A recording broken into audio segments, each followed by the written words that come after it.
رضيت بالله ربا وبالإسلام دينا وبمحمد صلى الله عليه وسلم نبيا ورسولا سبحان الله وبحمده عدد خلقه ورضا نفسه وزنة عرشه ومداد كلماته. Oleh sebab itu, kalau api yang ditawarkan, ambillah air. Kalau air yang ditawarkan, pilihlah api. Maksudnya apa ini? Ini bahasa simbol, saudara-saudara. Dajjal bicaranya seolah-olah untuk kepentingan manusia, menawarkan surga. Surga yang dia tawarkan hakikatnya neraka. Hai manusia, kalau kau mau bahagia, jangan dekat-dekat dengan agama. Sholat itu tidak efektif dan efisien, tidak produktif dari segi ekonomi itu. Menghadiri majelis taklim cuma buang-buang waktu. Tahajud, tasbih, tahlil, baca Quran, apa itu? Pekerjaan mubazir saja. Hidup ini cuma sekali, masa yang cuma sekali, manfaatkan dengan sebaik-baiknya. Mumpung, dibawanya sifat mumpung tetapi dalam pengertian yang sangat negatif. Bicaranya seolah-olah untuk kepentingan manusia, tetapi sebenarnya menjerumuskan manusia. Menawarkan air, tapi sebenarnya api. Menawarkan api, tapi hakikatnya air. Buat apa kamu sholat? Buat apa kamu bayar zakat? Buat apa kamu puasa? Surga yang dicanangkan Dajjal hakikatnya neraka. Neraka yang digambarkan Dajjal pada dasarnya adalah surga. Jadi memutarbalikkan fakta itu kerjaan Dajjal. Yang hak jadi batil, yang batil dibilang hak, yang benar jadi salah, yang salah malah jadi benar. Tuntunan disuruh jadi tontonan, tontonan malah menjadi tuntunan. Itu pekerjaan Dajjal profesinya. Zamannya Nabi Adam, Dajjalnya kan iblis. Betul? Betul. Apa sih gang kerayuan iblis itu? Allah setelah menciptakan Nabi Adam kan bilang, Adam, kau dan istrimu Hawa tinggal di surga ini. Seluruh fasilitas yang ada di surga persilahkan kau nikmati. Satu yang tidak boleh, jangan coba-coba dekati pohon khuldi. Dekat saja jangan, apalagi sampai memetiknya. Datang Dajjal yang namanya iblis ini. Adam, kamu tahu nggak kenapa tidak boleh makan buah khuldi? Ya nggak tahu, pokoknya saya dilarang. Bodoh kamu Dam. Khuldun artinya kekal. Kalau kamu makan itu buah, kau akan kekal di surga buat selamanya. Allah tidak kepengen, maka dilarang kamu makan buah khuldi. Kalau kau ingin kekal di surga Adam, makan saja. Saya bicara begini ini untuk kepentingan kamu Adam. Ini kan ciri-ciri Dajjal. Bicaranya sih seolah-olah untuk kepentingan Nabi Adam, hakikat sebenarnya menjerumuskan Nabi Adam supaya ingkar dan melanggar larangan dari Allah Subhanahu wa ta'ala. Jadi setelah muncul Dajjal, timbul kekacauan-kekacauan di masyarakat. Banyak yang terpengaruh, terpedaya dan terpesona. Termasuk mereka yang memproklamirkan diri jadi nabi, mereka yang memproklamirkan diri jadi rasul di zaman sesudah Rasulullah wafat. Itu adalah Dajjal.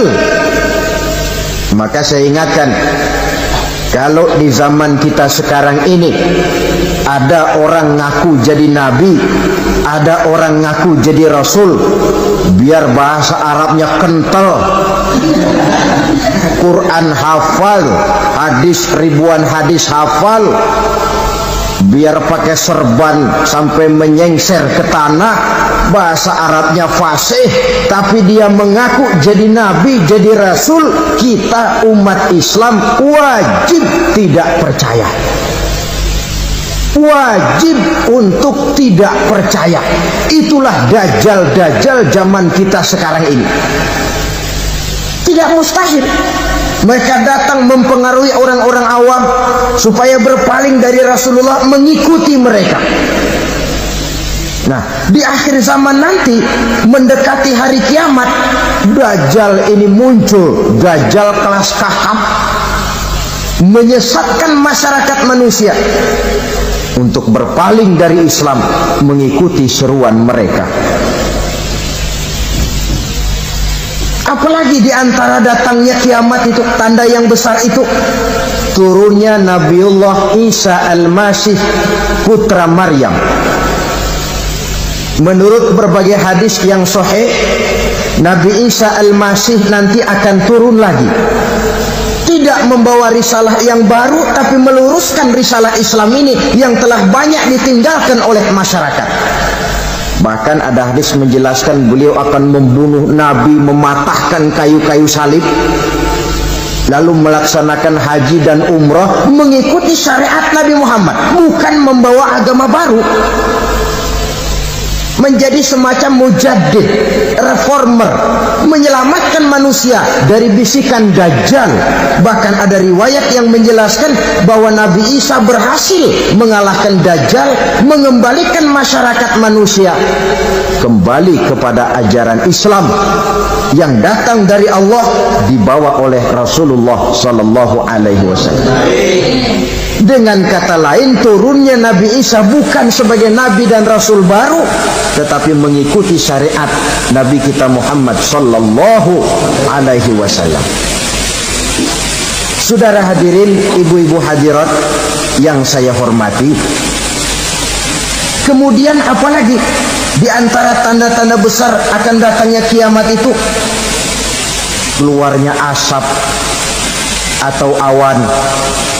Kata Nabi, inna min asrati sa'ah dukhanan yamla'u ma bainal masyriqi wal maghrib. Di antara tanda-tanda kiamat, munculnya awan atau asap yang memenuhi antara langit dan bumi. Ini pun diperkuat dalam surah Ad-Dukhan ayat 10. Fartaqib yauma ta'tis sama' bidukhanin mubin fayughshan nas hadza azabun alim. Bagi orang-orang yang beriman, mereka biasa-biasa saja. Tapi bagi orang kufur, datangnya asap dan awan ini merupakan azab yang kelewat pedih. Barangkali sedikit mendekati gambaran tentang azab yang pedih ini, saya ingatkan alam pikiran kita kepada peristiwa yang belum lama terjadi. Pernah dengar berita bocornya reaktor nuklir di Chernobyl, Uni Soviet? Pernah dengar? Bocornya reaktor nuklir di Chernobyl yang mengakibatkan ratusan, bahkan sangat mungkin ribuan nyawa. Cuma satu reaktor.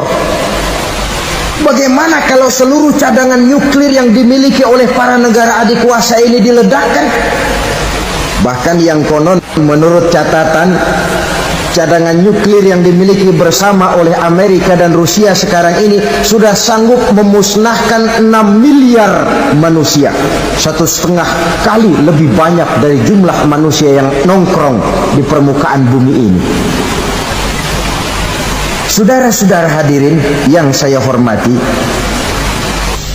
lalu saat mendekati hari kiamat, apalagi tandanya? Setelah Nabi Isa wafat, pada saat turunnya yang kedua kali, lalu Allah meniupkan angin sejuk. Semua orang-orang beriman, orang-orang baik wafat, sehingga penghuni bumi ini cuma tinggal lagi terdiri dari orang-orang kafir.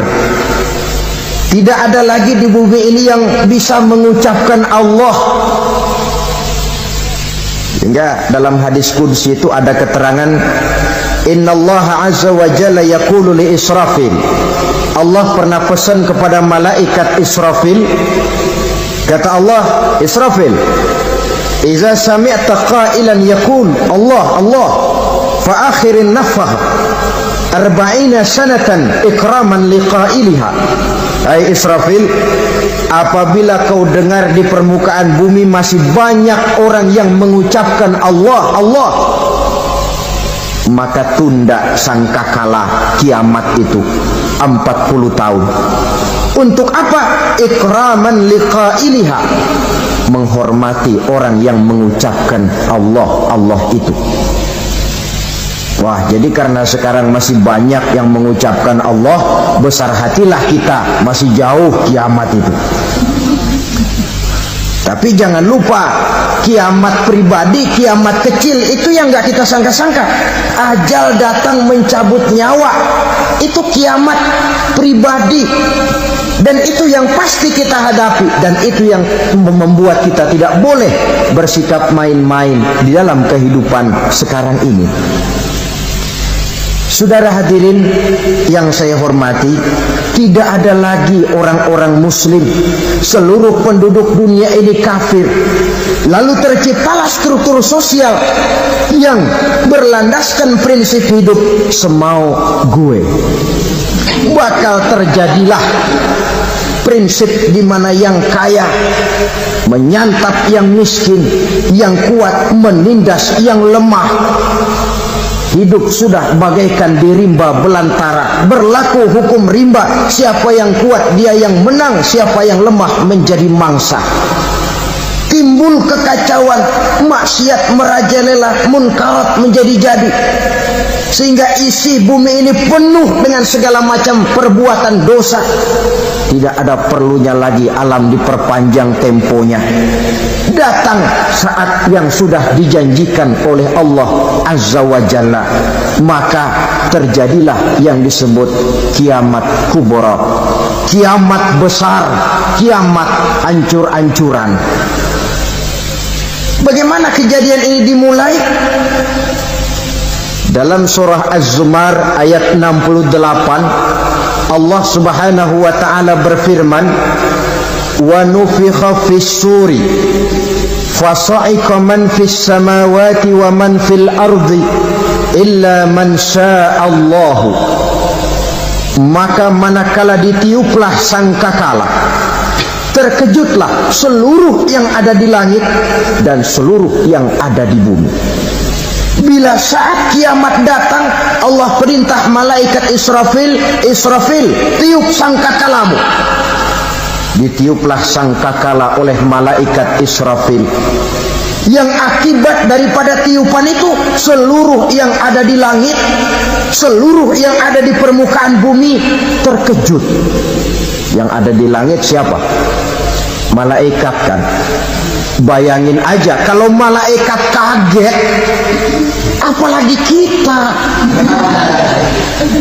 Terkejut seluruh makhluk yang ada di bumi, yang ada di langit mendengar suara sangkakala itu. Bunyinya tidak sanggup kita bayangkan dahsyatnya. Ledakan nuklir, ledakan neutron, belum apa-apa ketimbang bunyi sangkakala malaikat Israfil ini. Nah, lalu mendengar bunyi sangkakala ini, gemparlah makhluk, kacaulah alam. Bumi gempa, planet-planet bertabrakan, gunung meletus, air laut tumpah ke darat, angin topan bertiup, halilintar menyambar.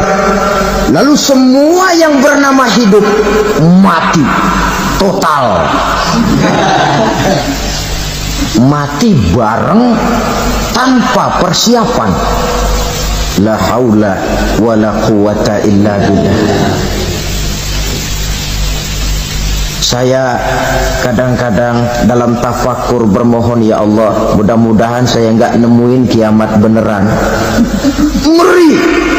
Tidak bisa kita bayangkan macam apa suasana seperti itu. Allah saja banyak memberikan gambaran, misalnya Al-Qari'ah, wa mal qari'ah, wa ma adraka mal qari'ah. Kejadian yang menggemparkan. Tahukah kamu apa kejadian yang menggemparkan itu? yauma yakunun nasu kal farasil mabsus wa takunul jibalu kal ihnil manfus. Pada saat itu manusia berterbangan bagai kupu-kupu, gunung berterbangan seperti kapas ditiup angin. Gunung saja macam kapas, konon lagi manusia. Kematian total, mulai semut sampai gajah mati, jin mati, iblis mati, malaikat mati. Malaikat saja mati. Saudara hadirin yang saya hormati, kematian total yang tanpa persiapan. Orang bilang, Pak, kalau mati bareng begitu yang repot malaikat maut dong ya. Cabut sana, cabut sini. Itu kalau menurut logika kita. Mestinya begitu menurut logika. Tapi logika juga yang bilang, nggak perlu serepot itu. Sebab untuk mematikan listrik di wilayah DKI, di wilayah Jakarta, nggak perlu tiap rumah didatengin matiin, ya lama.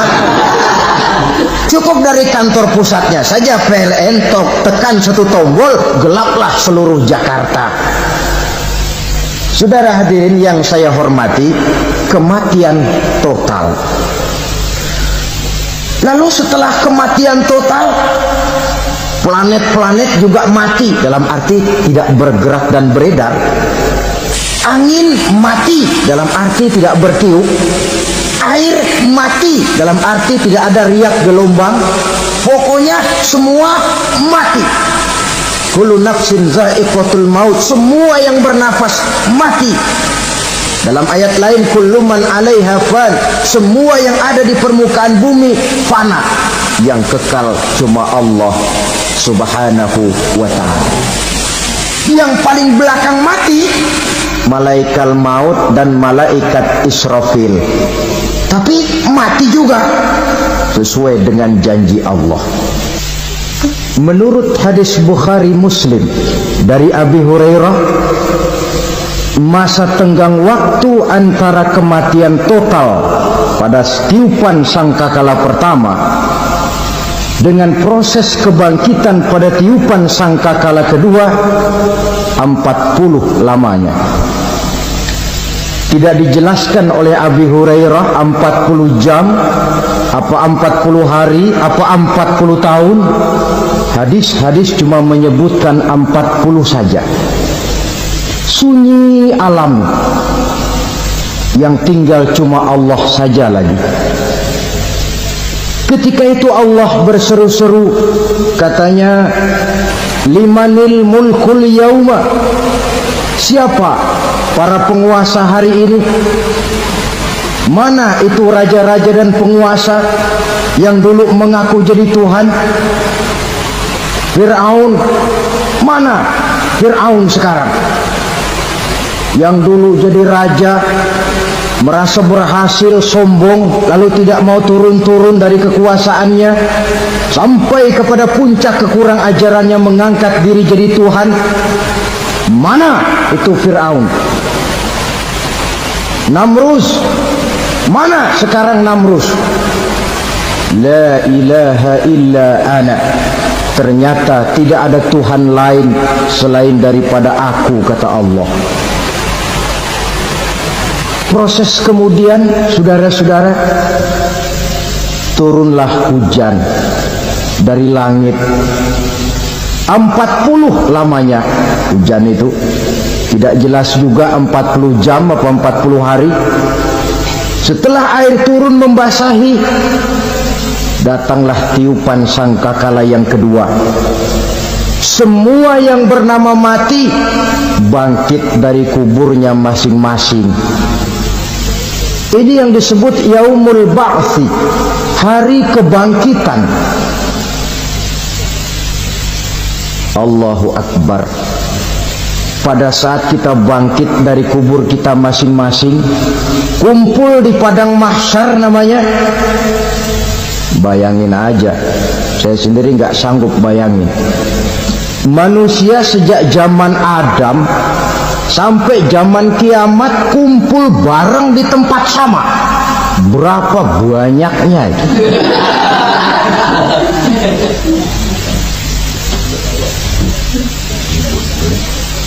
Dan yang luar biasa menurut satu riwayat, pada saat bangkit itu, Masya Allah, roman muka kita berubah, disesuaikan dengan amalan kita waktu di dunia ini. Barang siapa yang waktu di dunia amalannya itu amalan tikus, di akhirat nanti dia bangkit dari kubur, mukanya seperti muka tikus. Gagah betul badannya, tapi mukanya seperti tikus. Kenapa? Amalannya waktu di dunia seperti amalan